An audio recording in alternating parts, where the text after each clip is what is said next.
Isang umaga, may dalawang magkaibigan, si Elaine at si Cha. Habang naglalakad sila ay napadaan sila sa nagtitinda ng fishball. Tumuhog, isinawsaw, ibinuhos, kumagat, dumukot, at nagbayad. Habang kumakain sila sa isang tabi, ay napag-isip-isip nila na bakit hindi kaya kami magtayo ng isang business. At doon na papasok ang pagbuo ng kontrata. After watching the video of Elaine and Cha, you probably have idea about how the contract works. And if you're planning to make a business that requires a contract, then this video is for you. Hi, my name is Melvin De Guzman, and we will go to discuss about the basics of a contract. And you are watching Contracts Made Easy.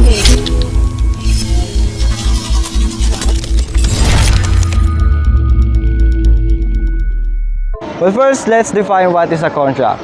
A contract is the meeting of the minds between two persons wherein one binds himself with respect to the other to render some services or to give something. In the definition, it is defined as the meeting of the minds, wherein just simply that one person gives an offer and the one person who accepts it.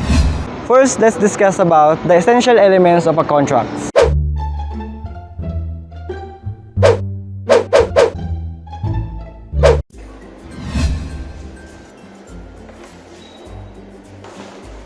Uy, Diyan, may binibenta ka mo.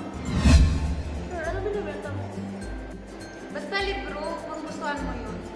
Sabihin mo muna kung anong libro. Hindi ko bibili niyan pag di mo sinabi.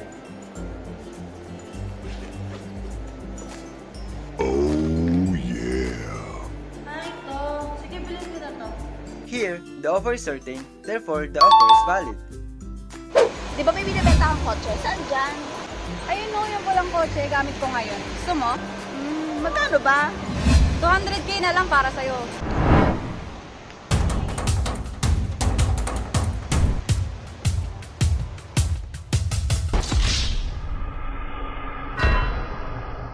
Because of the death of the one party, the offer is disregarded.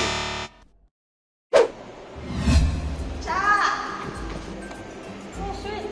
Doon tayo movie. Hindi ko alam. May video ko yun eh. Ay, mo ba yan? Sige, hanggang bukas. Sabi mo sa akin kung chika ha. Chat mo ako. Sige, balitaan na lang. Tomorrow. Hello, Cha. Hindi ako pwede ngayon. Sorry. Matatay kasi ako eh. Ano kasi? Yung kagabi. Ah, sayang. Magte-text pa lang sana ako sa'yo eh. Kasi pinayagan na ako. Sorry talaga, Cha ha. Next time na lang. Oh, sige. Offer can have a certain period to accept. If the offer is withdrawn before it, then the offer is ineffective. Uy, may binibenta ako banana chips. Bili na kayo. Magkano? 11 lang isa. Bili ka na. Dali na. Sige, kukunin ko na isa. Di bang 10 na lang? Hindi, 11 talaga kailangan. Eh, dalawa naman bibili ko eh. O sige, 10 na lang isa. Offer can make a counter offer. If accepted by the offerer, then the contract is perfected. Uy, sweet. Uy, sweet. Bibili mo ba yung ano ko, banana chips ko? Konti na lang to eh. Hindi ko sure eh. Ay, ganun. Chat na lang kita mamaya. Sige, sige. Bye-bye. A few moments later. Nakakagutom lang ha. Chat ko nga si Kate. Uy, nag-chat si Ellie. Bibili niyo na yung banana chips ko. Yes. Acceptance can be expressed through messages at the time the offerer reads it. An enemy has been slain. Double kill. Melvin, banana chips. Triple Bili ka na. kill.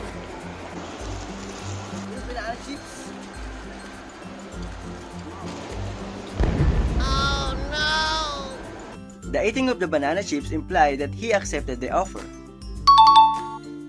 Kapag may day nga.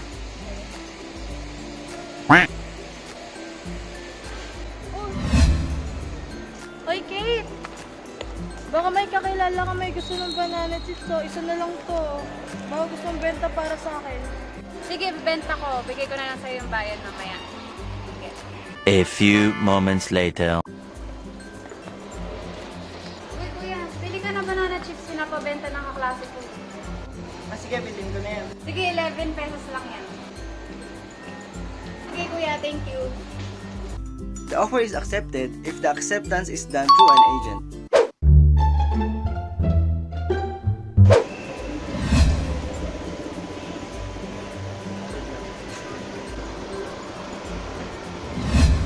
Oh yeah.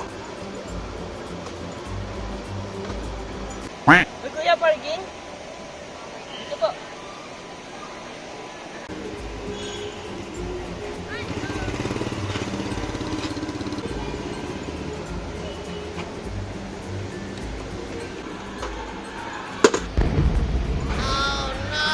O ano to? Ano boss, pinaparentahan ko to, 100 pesos. Ano? 100 pesos? Alam ko po public use to eh. Hindi mo to pwede ibenta.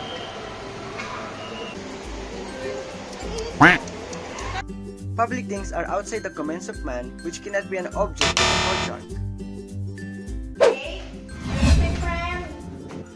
Uy, friend, pasok!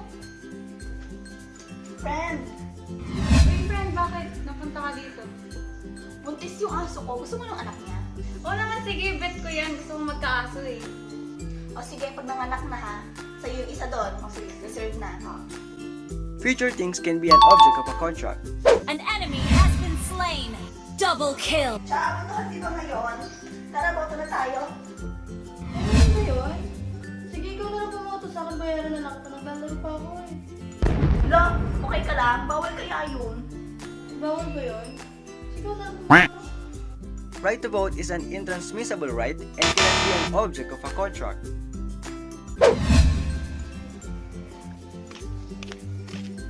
Mars. Oh, Mars. Anong chika? Kanina pa kita hinihintay ah. Kilala mo si Kate. Oo nga, si Kate pala. May utang niya sa akin hanggang ngayon hindi pa rin bayad. Ayun nga, Mars. Kaya ako nandito. Tumawag kasi sa akin kahapon. Tapos, ako na lang na mabayad ng utang niya. Magkano ba?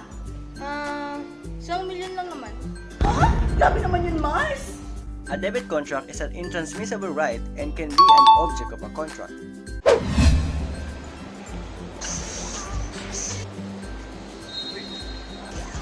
Uy, Tre! Pwede mo magaling ka manundo? Oo naman, bakit? Kasi yung tatay ko, ang yabang. Pwede ba kitang bayaran? Suntukin mo yung tatay ko? Kaso alam ko sa batas, bawal yun. Ay, bawal ba? Punching your father is contrary to the good custom and cannot be an object of a contract.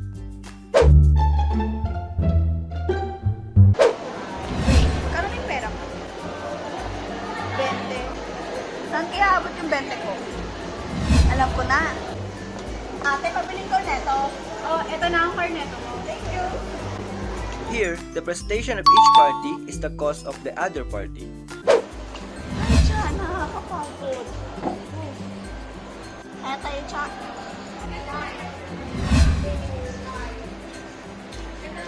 Cha, yung wallet ko. Hala, paano yan? Saan mo nawala?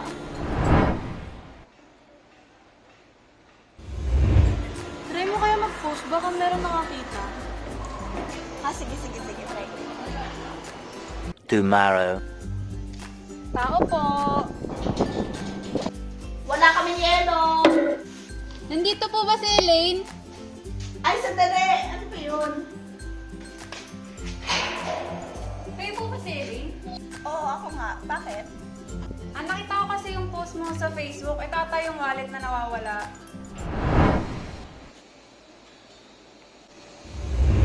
OMG, thank you so much. Ito 50 pesos, so save lang. Naku, thank you po. Malaking tulong po ito para sa akin. Thank you po talaga. Here, the return of the wallet is being remunerated by means of money. Gratitude's cost is simply a cost that comes from the generosity of the benefactor or the donator, and the best example for this is a donation. Cost is the essential reason of a contract. In a contract of sale, there are two causes. First, Elaine wants to earn money, while second, Kate wants to have a new phone. But if Elaine used the money to buy an illegal drugs, then it is now called a motive, which is a secret reason or intention. Even though Elaine have a motive, the the contract between Kate and Elaine is still valid. Next, we will be discussing the different classifications of contracts.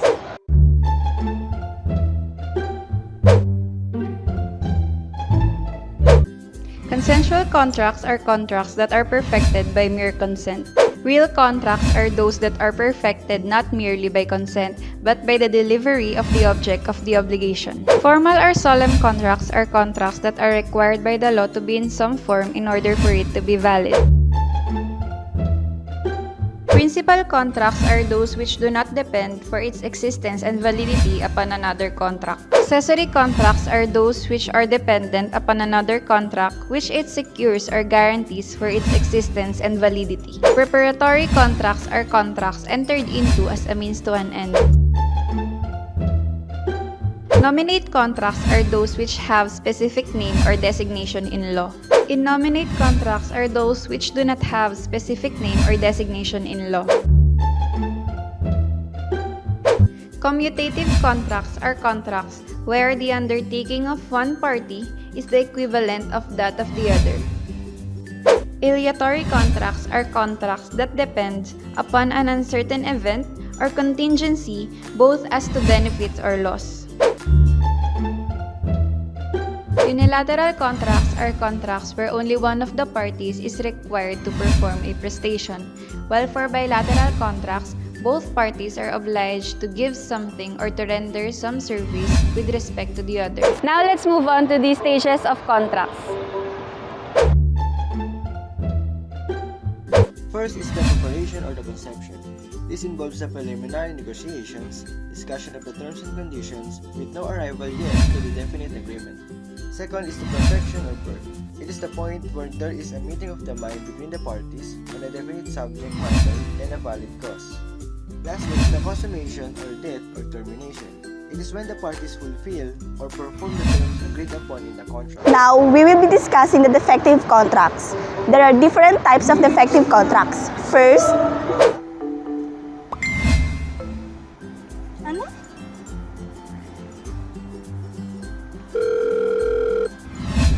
Hello, attorney. Nabilitaan ko kasi yung may utang sa akin, ibinenta yung natitira niyang property. So, gusto ko sana iparesent yung kontrata nila ng binentahan niya. Pwede ba yon? Sige, thank you. In this scenario, Chuck can rescind or cancel that contract of sale. So, since matagal na tayo magkaibigan, may gusto akong tanong sa'yo. May gusto ko sa akin. Oo naman, bakit? Kung talagang gusto mo ako, pakasalan mo ako ngayon na. Oo naman. Talaga? Tomorrow.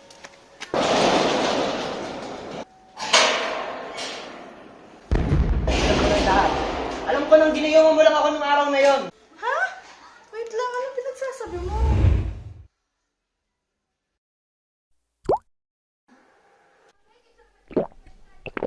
Itigil na natin to, di na ako magpapakasal sa'yo. Those whose consent is given during the hypnotic spell is a voidable contract, but if he wishes to ratify the contract, Daw, alam ko na yung ginawa mo. Pero kahit na gano'n.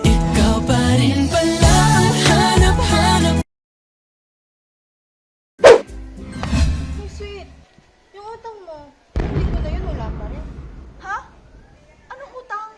Wala akong utang sa'yo. Pero sabi ni Kate, Pakilala mo si Sweet, wala na kasi siyang allowance ngayong week baka pwedeng pahiram naman daw muna. contract cannot be enforced since the credit contract from Kate has no authority from Elaine.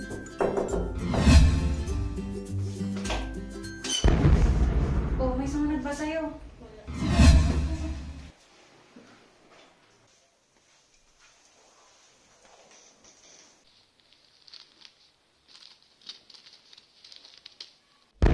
Oh, ba't apat lang to? Sabi mo 10 i-deliver mo. This is an example of pari delicto, wherein both parties are guilty and criminally prosecuted. Kate cannot demand for the remaining packages and the same as for her payment. There you go guys, that's the end of the video. If you learned something from it, make sure to give us a thumbs up. So that's the end of it. See you in the next video.